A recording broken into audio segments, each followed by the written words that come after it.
ali sam se kladio na početku je to bilo malo, po 100-200 dinara i moj problem je trajao 5 godina.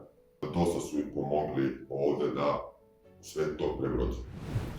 Problem u kojem sam bio ovdje je kockanje, to jest sportska prognoza. Nisam igrao rulet i ove automate, ali sam se kladio na početku je to bilo malo, po 100-200 dinara i posle par godina aktualnog klađenja, da kažem, počelo je da se kladim mnogo više novca.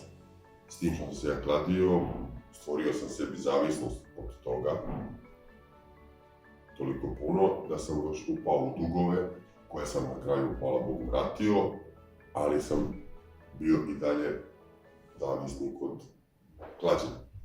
Ovu kliniku sam pronašao preko interneta i svima je to preporučujem.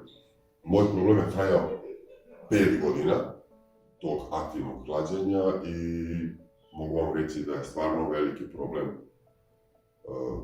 ta kocka. Smatram je možda i gorom od ostalih bolesti zavisnosti. Ovdje sam proveo 14 dana i bilo mi odlično, osjećam se izvanredno. Dosta su mi pomogli ovdje da sve to prebrodim.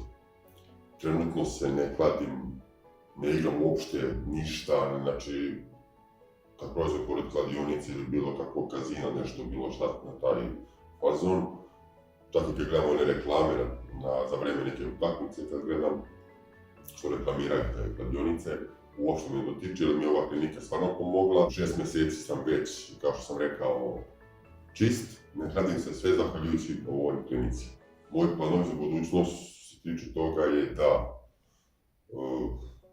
nastavim da radim svoj posao koji inače radim, da sebe unapredim kao i moju porodicu, da budem normalan čovjek.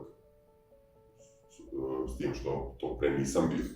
Ko ima sličan problem sa kockanjem, ja mu preporučujem da dođe u ovu kliniku i da sam sebi pomogne kao i svojoj porodici i prijateljima, pošto je bolest zavisnosti ovog tipa jako problematična, ali na ovoj klinici meni su izvanredni psiholozi, doktori pomogli da ja to prebrodim i sad nemam nikakav problem.